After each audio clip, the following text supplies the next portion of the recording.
इन्होंने वीडियो बनाया था, सवाल नहीं पूछा था, हमसे नहीं पूछा था इन्होंने। नहीं सिराज जी, अब हमको बोलने दीजिए। सिराज जी आपसे निवेदन है, माननीय से बड़े भाई सिराज जी बात कर रहे हैं भाई, इसका मतलब जो लहू बहा, जो माएँ विधवा हो गए, उनका कोई योगदान नहीं है। मैंने कब कहा वाजपेयी जी का योगदान नहीं है? अगर उस हिसाब से आप कहेंगे तो भारत बनाने में लॉर्ड माउंटबेटन का भी योगदान है, क्योंकि तो कहाँ ले रहे हैं सुविधा को? बताइए कौन सा सुविधा हम ले रहे हैं? नहीं, आपने जो कहा था जयराम जी से पहले, हम तो आपको तो कम से कम चर्चा करना चाहते कि एक विधायक वर्षों बाद आया है। आप खुद बोले हम समर्थन करते हैं, आप अभी 30 सेकंड पहले बोले कि हम झारखंड राज्य का समर्थन करते हैं। तो मैं बताना चाहता हूं, चूंकि मैं एक आंदोलनकारी का बेटा हूं, झारखंड राज्य सड़क जाम करके लिया गया, इसलिए इस सवाल को रखिए। वो तिवारी जी का भी आवास वही होगा और जयराम महतो का भी आवास का दर वही होगा। तो इसलिए उनको चाहिए कि अपना थोड़ा सा जो याददाश्त है या अपनी जानकारी को पुख्ता करें। मामला सुर्खी में रहा, सदन के बाहर भी और अंदर विपक्ष हंगामा करता रहा। क्या लगता है सरकार पर दबाव बनाने में आप सफल हुए? देखिए काफ़ी हद तक सरकार में दबाव बनाने में सफल रहे हैं, क्योंकि पेपर लीक 10वीं कक्षा के बच्चों का हुआ है और 10वीं कक्षा के बच्चे हमें लगता है हर एक परिवार में हैं। शायद ही पूरे राज्य में जो 32,600 गांव हैं उनमें शायद ही कोई परिवार ऐसा होगा, संयुक्त परिवार, जहां 10वीं कक्षा के बच्चे नहीं हैं। तो ये राज्य स्तरीय मामला है, राज्य के आवाम का मामला है। तो हमें लगता है कि सरकार अपनी हठधर्मिता को छोड़कर इस बात को स्वीकार करेगी, अपनी त्रुटियों में सुधार करेगी। सरकार कह रही है, डीजीपी का जो बयान है वो कह रहे हैं कि जो गिरिडीह से पकड़े गए हैं और उद्भेदन हो गया, लगता है जो इससे जांच नहीं, हमें लगता है सीबीआई जांच की मांग करना उचित होगी, क्योंकि वहाँ किसी राजनेता को दर्शाया जा रहा है। ठीक, वो किसी पार्टी का है, मुझे उससे कोई समस्या या फिर समर्थन। विषय ये है कि अगर राजनेता के पास वो प्रश्न पत्र पहुँचा कैसे, क्योंकि प्रश्न पत्र का मामला होता है कार्यपालिका का, उसमें विधायिका का भी रोल नहीं होता है। विधायिका यहाँ बैठ के एक नियम बना देती है और उससे वह कार्यपालिका कार्य होता है। अगर आप धरातल पर बात करें तो बीडीओ महोदय को आप देख सकते हैं, सीओ महोदय को आप देख सकते हैं कि वो प्रश्न पत्र अपनी गाड़ी में, सरकारी गाड़ी में भरकर पहुंचाते हैं, फिर उसका सील होता है और फिर अपनी सरकारी गाड़ी में भरकर उसे जिला स्तर का जो जहां जमा होता है वहां पहुंचाते हैं। तो ये जो प्रश्न पत्र का मामला है ये कार्यपालिका का मामला है और कार्यपालिका सरकार का अंग होती है। तो इसमें अगर आप किसी ऐसे नेता जो संवैधानिक पद पे नहीं है, जो इस हाउस का मेंबर नहीं है, अगर उस पर आप आरोप लगाते तो ठीक है, बाहर में उसने सेटिंग किया होगा, बाहर में उसका योगदान होगा, लेकिन इसमें ब्यूरोक्रेट्स के बड़े लोग शामिल हैं। इसीलिए सीबीआई जांच होना बहुत ही वाजिब है और मैं भी आपके माध्यम से, देश के लोकतंत्र के चौथे स्तंभ के माध्यम से सीबीआई जांच की मांग करता हूँ। आपने जिस आवाज को लेकर बोला कि जो आवाज देने के उनको लेकर आशु विधायक ने कहा कि बढ़िया आवाज है। देखिए सबसे पहला बात है, जो आशु के विधायक उनकी सोच और समझ थोड़ी सी कम है। उनको मैं आपके माध्यम से उनको भी कहूँगा और हम चाहेंगे कि आप ये संदेश उन तक भी पहुँचा दें। आशु के जो माननीय विधायक हैं उन तक ये संदेश पहुँचा दें कि अपनी नज़र को कम से कम खोलें। अपनी नज़र को खोलकर अगर नहीं देख पा रहे तो ऊपर थोड़ा चढ़ जाएं इस मंजिले पे और वहाँ से जाकर वो देख सकते हैं कि लगभग 70 आवास बने हैं और वो 70 आवास बने हैं 303 करोड़ के लागत से। अगर उसे आप डिवाइड करेंगे तो एक विधायक का आवास लगभग 4 करोड़ 32 लाख में बना है। वो तिवारी जी का भी आवास वही होगा और जयराम महतो का भी आवास का दर वही होगा। तो इसलिए उनको चाहिए कि अपना थोड़ा सा जो याददाश्त है या अपनी जानकारी को पुख्ता करें। इसी मंच पे जो है पिछली बार बहुत चीख कर आप बोले थे जी, कि जयराम महतो जो बोलता वही करता है जी। ताकि जयराम महतो सरकारी सुख सुविधा जो बोले टीए नहीं लेंगे, आवास नहीं लेंगे, अब तो मान लीजिए वही कर रहे हैं। नहीं सिराज जी, आप अगर पूरी तरह से सुने होंगे तो वो यहाँ कहने से पहले उस विषय को मैंने सदन में कहा था और सदन में क्यों कहा था इस विषय को आपको जानना चाहिए। वीडियो को फिर से उठाइए। सदन में लगभग 3 सत्ता पक्ष के नेताओं ने मैया सम्मान योजना पर बहुत ज़्यादा बहस किया था, महिमा मंडन किया था। तो मैंने ये तर्क दिया था कि आप 2,500 रुपये पर महिमा मंडन कर रहे हैं और आप सैलरी 2 लाख का ले रहे हैं, आप टीएडीए लाख का ले रहे हैं, तो आप भी इनको में कटौती कीजिए, इन सुविधाओं का त्याग कीजिए। आज मैं फिर कह रहा हूँ कि जिस दिन ये विधेयक पारित होगा इस सदन में कि विधायक की सैलरी 2,13,000 ना होकर 60,000 होगी, एक तृतीय वर्ग कर्मचारी के समान, पहला विधायक का हस्ताक्षर जयराम महतो का होगा। लेकिन आप सही बोले थे कि जयराम महतो जो बोलता सो करता। सवाल था कि क्या जयराम महतो सरकारी सुख सुविधा नहीं लेंगे या आवेश में ये चीजें बोल रहे हैं? नहीं, आज भाषा जो है आज नहीं, मैं पुनः कहूँगा आज पहला विधायक हम होंगे, चूंकि आप उस पहला बात है कि रील्स का दुनिया आया, आप उसे रील्स के तर्ज पे लेके जाते हैं। मैं आज पुनः कहूँगा जिस दिन ये विधेयक पारित होगा, जिस दिन ये त्याग होगा, पहला विधायक हम होंगे। मेरा तर्क सुन लीजिए।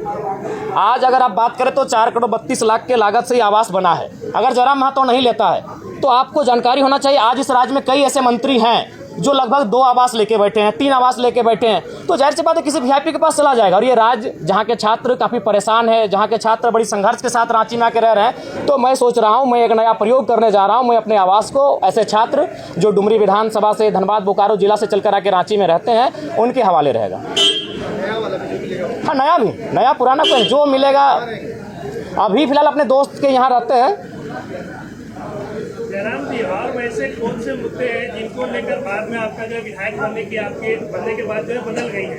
गाड़ी को लेकर भी सवाल, गाड़ी तो कई विधायक लिया है, लेकिन आपने ये कहा था कि हम विधायक बने दोस्त की गाड़ी से चलेंगे और उसमें लिखा रहेगा कि ये गाड़ी विधायक जी का दोस्त। जी, लेकिन मैंने पहले ही कहा है कि मैं अपने सिद्धांतों से, अगर आवाम को नुकसान ना हो, एक बहुत बड़ी आबादी को कोई नुकसान ना हो, तो मैं अपने सिद्धांतों के साथ रहूँगा। जैसे अभी मैं चप्पल पहन के नहीं आता हूँ, मेरे इस वचन से मेरी आवाम को कोई नुकसान नहीं है, जयराम महतो को भी व्यक्तिगत नुकसान नहीं है, लेकिन मेरे गाड़ी वाले मसले से मेरी आवाम को भी नुकसान था। नुकसान कैसा था?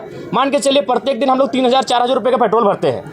अभी ड्राइवर हमारे पास आएगा, 2 ड्राइवर मैनेज होंगे, यानी 2 बेरोजगार युवा रोजगार से जुड़ेंगे, और वो तभी होगा जब वो गाड़ी का रजिस्ट्रेशन आपके नाम से होगा। अभी सपोज दैट अगर मेरे बाबा जनता दरबार अभी झारखंड में ओपन कोई लगाता है तो जयराम महतो लगाता है। आप प्रशंसा करें, हमारी बुराई करें, खिंचाई करें, अलग बात है, लेकिन जो चैलेंजिंग विषय है, मिट्टी में बैठ के कोई जनता, और उस समय बहुत सारी समस्या ऐसी आती है कि बाबू हमको 500 रुपये की मदद कर दीजिए, बाबू हमको हॉस्पिटल का मामला है, हमको दवाई घट गया है, तो अपनी हैसियत के अनुसार हम उसे उनका मदद करने का प्रयास करते हैं। तो अगर मान के चलिए सरकार से हमें 3 से 5 हज़ार रुपये का टीए आएगा और उसे अगर हम अपने उपयोग में लाएंगे, तो हम फिलहाल जो पैसा तेल में खर्च कर रहे हैं वो मेरे पास बचेगा, और जो लोग मेरे जनता दरबार में इन छोटी छोटी समस्याओं को लेकर आ रहे हैं उनका समाधान हो पाने में हम सक्षम हो पाएंगे। नहीं, वो फेक है, और हम चाहेंगे मीडिया बंधु इस तरह का सवाल बिल्कुल आप लोग भी एक बार थोड़ा जांचें। धोनी जी से हमारी कोई मुलाकात नहीं हुई है, लेकिन ऐसा नहीं कि मुलाकात नहीं करना चाहते, हम भी उनका बहुत बड़ा समर्थक हैं, और बिल्कुल उनके छक्कों के, उनकी कैप्टेंसी के, उनके हर एक कार्य की हम भी प्रशंसक हैं। अगर कभी मिलेंगे तो हम अपने पोस्ट पे खुद सार्वजनिक करेंगे कि आज हम धोनी से मिले। अच्छा, सीसीएल में क्वार्टर को लेकर जो है अपराध विभाग गए थे, कई खबरें आई, आप रांची में है कैमरों के सामने, ये बता दीजिए कि सीसीएल में आपको जयराम महतो क्वार्टर चाहिए या नहीं चाहिए? जो अवैध रूप से क्वार्टर ले रहे हैं उनको खाली कराने के लिए? नहीं, वो एक बात, पहला बात है, अगर आप आंदोलन की बात करेंगे और संवैधानिक बात करेंगे तो फिर हमें लगता है बहुत सारी विवाद उत्पन्न हो जाएगा। अगर आप कहेंगे कि कुछ आंदोलन के तरीके ऐसे होते हैं जो लगता है कि लीक से हटकर है, अगर आप झारखंड अलग राज्य की लड़ाई को जानते हैं और यदि आपके परिवार के कोई सदस्य झारखंड आंदोलन की लड़ाई में भाग लिए हैं, तो उस लड़ाई को भी आप कहीं ना कहीं ये मानेंगे कि सड़क जाम करना ये तो संवैधानिक नहीं था, लेकिन कभी कभी ऐसे क्रियाकलाप करने पड़ते हैं जिससे दिल्ली तक आवाज़ जाए। जो चूंकि झारखंड आंदोलन सड़क जाम करके किया गया है, झारखंड आंदोलन बहुत बृहद पैमाने पर, तो कहीं ना कहीं वो जो मेरा मास्टर स्ट्रोक था वो इसी ध्यान को आकर्षण करना था कि जो लोग 5500 क्वार्टर में कब्जे पर है, कम से कम एक बार फिर से ये मामला राज्य में गरमाए। अगर इस हिसाब से देखा जाए तो अगर पुलिस को जगाना तो पहले चोरी करनी पड़ेगी, तब पुलिस जागेगा, भाई चोरी हुई तब जाएगा। नहीं, ये चोरी का सवाल नहीं है, ये राज्य का विषय है। चोरी एक मामूली विषय है इस राज्य। तरीके से तो इसी मुद्दों को नहीं उठाया जा सकता। नहीं, कभी रास्तों को, झारखंड आंदोलन इसी रास्ते से बना है। आप झारखंड आंदोलन अलग राज्य का समर्थन करते हैं, हाँ या ना? तो झारखंड राज्य बना ही उसी रास्ते से, तोड़ फोड़ से, बंदी से, इसीलिए उस सवाल को विराम दीजिए, आगे बात कीजिए। देखिए, जब सीढ़ी, आप खुद बोले हम समर्थन करते हैं, आप अभी 30 सेकंड पहले बोले कि हम झारखंड राज्य का समर्थन करते हैं, तो मैं बताना चाहता हूं, चूंकि मैं एक आंदोलनकारी का बेटा हूं, झारखंड राज्य सड़क जाम करके लिया गया, इसलिए इस सवाल को रखिए। अगला सवाल, वाजपेयी जी का कोई योगदान? देखिए, वाजपेयी जी अगर डायरेक्ट झारखंड राज्य दे देते, निसंदेह उनका योगदान है, कलम में उनका योगदान है, लेकिन क्रांति में झारखंडियों का योगदान है जिनका रक्त बहा है। आप विचित्र बात कर रहे हैं भाई, इसका मतलब जो लहू बहा, जो माएँ विधवा हो गए, उनका कोई योगदान नहीं है? मैंने कब कहा वाजपेयी जी का योगदान नहीं है? अगर उस हिसाब से आप कहेंगे तो भारत बनाने में लॉर्ड माउंटबेटन का भी योगदान है, क्योंकि वो जाते जाते कलम पंडित पावर क्या कहते हैं। कुर्मियों को लेकर के क्या विचार है? जी, कुर्मियों को लेकर मैं अपना स्टैंड पूर्व में भी क्लियर कर चुका हूं, आज भी क्लियर कर रहा हूं। मैं उनके शेड्यूल ट्राइब में जो मांग है उसका समर्थन करता हूं, लेकिन मैं एक तरीका चाहता हूं कि जो विवाद उत्पन्न हो रहा है वो विवाद ना उत्पन्न हो, क्योंकि भारत एक संवैधानिक देश है। भारत के संविधान आर्टिकल 48 के ए में वन्य जीवों की सुरक्षा की बात करता है, तो कुर्मी कौम इस राज्य की सबसे बड़ी एकल आबादी है। सबसे बड़ी एकल आबादी अगर इस राज्य की कोई है तो कुर्मी है। सबसे, अगर शहादत की एक लंबी लिस्ट निकाली जाएगी तो आधी शहादत आपको कुर्मी कौम से दिखेगा, चाहे निर्मल महतो रहे, शक्तिनाथ महतो रहे, सुनील महतो रहे, ऐसे किस्से खत्म नहीं होंगे। तो वो कौम जिसने इस राज्य को बनाने के लिए अपना लहू तक बहाया है, वो कौम जिसकी ज़मीनों पे टाटा है। अरे भाई, आज आपके कोई ना कोई रिलेटिव टाटा में जॉब करते हैं तो जानिए वो ज़मीन कुर्मियों की है। चाहे टाटा घाटोर है, टाटा जमाडोबार है या टाटा सिजवार है, आप नहीं करते, आपके मौसा करते हैं, मामा करते हैं, फूफा करते हैं, वो जॉब कुर्मियों की ज़मीन पर है अगर आप टाटा में करते हैं। क्योंकि टाटा की 95% ज़मीनें जहाँ खनन का कार्य होती है वो कुर्मियों की हैं। चाहे टाटा घाटो रामगढ़ रहे या टाटा जमाडोबा धनबाद रहे या टाटा सिजवा धनबाद रहे। तो इसलिए भैया उस कौम ने ज़मीनों को भी दिया है, जानों को भी दिया है, और आज अगर वो संरक्षण मांग रही है तो इसमें किसी को आपत्ति नहीं होनी चाहिए। हाँ, मैं ये रास्ता चाहता हूँ कि जब राज्य सरकार अनुशंसा करे केंद्र को कुर्मियों को एसटी में शामिल करने का, और जब केंद्र से वो लिस्ट वापस आए तो राज्य एक काम करे, जो लोग पूर्व में शेड्यूल में है उनको वहाँ रहने दिया है, और इनके लिए एक नया column farming tribe, agriculture tribe, एक नया ट्राइब का कॉलम लेकर आए और इनको संरक्षण दिया जाए। ये लड़ाई आरक्षण की नहीं है, ये लड़ाई संरक्षण की है। इसी सरकार में मंत्री है चमला लेकर, वो बोल रहे हैं कि आप लोग जो है आदिवासियों के हक में सिद्धमारी करने के लिए जो है एसटी में शामिल होना। नहीं, इसमें हक में उनको बोलिए इतिहास को पढ़े, अपने इतिहास को पुख्ता करे। 1931 जब अंग्रेजों का अंतिम जनगणना हमारे सामने प्रस्तुत हुआ था, उसमें 12, एक शायद घासी को हटाया गया और कुर्मी को, बाकी 11 लोग आज शेड्यूल ट्राइब में हैं, यानी 13 लोगों के साथ कुर्मी शेड्यूल ट्राइब, उसमें शेड्यूल ट्राइब नहीं था, उसमें प्राइमेटिव ट्राइब नाम था, उस सूची में सम्मिलित थे। बिल्कुल सरना कोड का हम बिल्कुल समर्थन करते हैं। एक आदिवासी कौम, चूंकि इस राज्य का निर्माण ही एक आदिवासी राज्य के रूप में हुआ है और आदिवासियों की भावना सरना धर्म कोड पे आधारित है, अतः उनका इस धर्म कोड की मांग को सरकार पुरजोर तरीके से लागू कराने के लिए पहल करे। धन्यवाद, जोहार, नमस्कार। जयराम जी, एक सवाल, आपके जो आलोचक हैं वो आपको केजरीवाल बता रहे हैं झारखंड का। अरे तो बहुत बड़ा बात है यार, केजरीवाल 10 साल सीएम रहे, तो केजरीवाल कोई कम? केजरीवाल का आप आलोचना कर सकते हैं, लेकिन उन्होंने जिस विजन को दिल्ली के माध्यम से देश को दर्शाया उसको आप नकार नहीं सकते हैं। पिछली बार तो आप भी केजरीवाल की आलोचना नहीं, केजरीवाल की आलोचना के लिए नहीं, केजरीवाल से तुलना जी नहीं, बिल्कुल हमारी तुलना कैसे हो सकती है? वो कहाँ सीएम रह चुके, हम विधायक हैं। नहीं, हम लोग अपना रोड मैप अलग बनाएंगे। जयराम जी, तुलना इसलिए नहीं हो रही कि वो सीएम है, तुलना इसलिए हो रही है कि आप जो सुविधा की बात कर रहे थे वो भी तो कहाँ ले रहे हैं सुविधा को? बताइए कौन सा सुविधा हम ले रहे हैं? नहीं, आपने जो कहा था जयराम जी इससे पहले, हम तो आपको तो कम से कम चर्चा करना चाहते कि एक विधायक वर्षों बाद आया है। आज अभी अंदर हम सुनिए आपको बता रहे हैं, जब हम अंदर जाते हैं ना, और जितने भी कर्मचारी हैं विधायक छोड़ के, उनको क्या फील होता है मालूम है? कि मेरे घर का बच्चा विधायक बन के आया है। बाकी विधायक, अब तो अंदर चूंकि आपको कैमरा अलाउड नहीं देखिएगा, बाकी विधायक से मिलते हैं, एक माननीय के तर्ज पे मिलते हैं, हमसे मिलते हैं, कंधे पे हाथ रखते हैं, ऐसे मिलते हैं, हम कभी उनको नहीं बोलते क्योंकि उनको लगता है हम उनके घर का बच्चा है, जबकि एक माननीय का प्रोटोकॉल होता है। कई वीडियो हमारा देखिएगा, दरोगा एक थाना प्रभारी आके हमको ऐसे हाथ पकड़ लेता है, जबकि हमारे दोस्त हमें कान में कहते हैं कि प्रोटोकॉल के हिसाब से आपसे बहुत जूनियर है, वो आपके साथ ऐसा व्यवहार नहीं कर सकते हैं। तो हम उनको बोलते हैं कि उनको कभी नहीं लगा कि हम उनका विधायक है, उनको लगता है कि हमका छोटा भाई है। आप अंदर जाइएगा,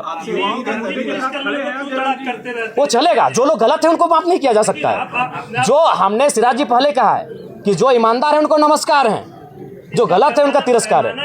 पैमाना आपका कार्य है, आपका कार्य है। जिस सिराज जी, आप हमारे बहुत अच्छे मित्र हैं, भविष्य में रहेंगे कि नहीं रहेंगे वो अलग विषय है, लेकिन मित्र रहे हैं हमारे। अभी जो आपकी और हमारी एक बहस हुई थी, पूरी दुनिया ने देखा, पूरे भारत ने देखा, लेकिन आप स्वीकार कीजिए सिराज जी, आपने 23 वीडियो बनाया था, 23 का 23 हमारे नेगेटिव में बनाया था। क्यों भाई? एक नया लड़का जो विधायक नहीं बना है, क्या आप इस सवाल, ठीक है मीडिया है, लेकिन इतना तो किसी का नहीं, उन्होंने वीडियो बनाया था, सवाल नहीं पूछा था, हमसे नहीं पूछा था इन्होंने। नहीं सिराज जी, अब हमको बोलने दीजिए। सिराज जी, आपसे निवेदन है, माननीय से बड़े भाई सिराज जी, क्यों? वही तो सवाल है, क्यों आपने सीरियल नंबर बनाया? नहीं, सीरियल बनाइए, वो क्यों देखेंगे? कोई नहीं देखेगा। सिराज जी सुनिए, वो चुनाव का समय था, नहीं वो चुनाव का समय था, नया सवाल, वो चुनाव का समय था। नहीं, अब क्यों नेगेटिव क्यों? हम विधायक हैं, हम चुनाव जीते हैं। सिराज जी, जिस समय आपने मेरा वीडियो बना, सिराज जी, माननीय सिराज जी, विधानसभा में राज्यपाल का जो अभिभाषण है, विपक्ष जो है उसे झूठ का पुलिंदा बता रहा है। नहीं देखिए, क्या लगता है? नहीं देखिए, पूर्णता अगर विपक्ष, चूंकि विपक्ष में बैठे लोग भी काबिल हैं और राज्यपाल एक संवैधानिक पद होता है, उस पद की गरिमा है, उस अगर अभिभाषण को पढ़ते हैं तो कुछ विषय आपको लगेंगे हाँ ये ठीक ठाक है, लेकिन कुछ विषय ऐसा आपको लगेंगे कि ये धरातल पर है ही नहीं। तो कहीं ना कहीं कुछ त्रुटियां हैं उनमें, कुछ असत्यता है, इस बात को भी स्वीकार करना होगा। आज इस राज्य की जो आवश्यकताएं हैं, स्थानीय नीति अभिभाषण में कहीं जिक्र नहीं है। इस राज्य की आवश्यकता है सरना धर्म कोड, अभिभाषण में कहीं जिक्र नहीं है। इस राज्य की सबसे बड़ी आबादी ओबीसी, कहीं जिक्र नहीं है। आप वो कहते हैं कि ओबीसी को सशक्त करेंगे, कैसे? कई जिलों में आपने ओबीसी के आरक्षण को जिलावार में 0 कर दिया। ये कौन सा है? ये कौन सा भारत आप बना रहे हैं? कौन सा राज्य बना रहे हैं आप? महागठबंधन की सरकार है, महागठबंधन नारा देती है सामाजिक न्याय। उनसे पूछेगा सामाजिक न्याय का मतलब क्या होता है? सामाजिक न्याय का मतलब क्या होता है? जिसकी 54% आबादी है, आप उनको शून्य कर रहे हैं जिलावार बहालियों में। ठीक है, आप जो शेड्यूल ट्राइब है उनकी आबादी अनुमानित 26 है, आप 26 दे रहे, स्वागत है। शेड्यूल कास्ट उनकी आबादी 10 है, आप उनको 10 दे रहे हैं, स्वागत है। जो बच जाते हैं उनकी आबादी 10 है, आप उनको ईडब्ल्यूएस के नाम पे 10 दे रहे हैं, वो भी लगभग हिसाब से ठीक ठाक है। लेकिन ओबीसी जिनकी आबादी 54% है, उन्हें आप 14 दे रहे हैं। बताइए तो कौन सा सामाजिक न्याय है? महागठबंधन की सरकार है। तो ऐसे में अगर कोई सवाल करे कि ये राज्यपाल महोदय के द्वारा जो अभिभाषण पढ़ा गया इसमें सत्यता नहीं है, तो बताइए कैसे नहीं लोग इस पर चर्चा करेंगे? बात करें 54% आबादी का आरक्षण कहाँ है।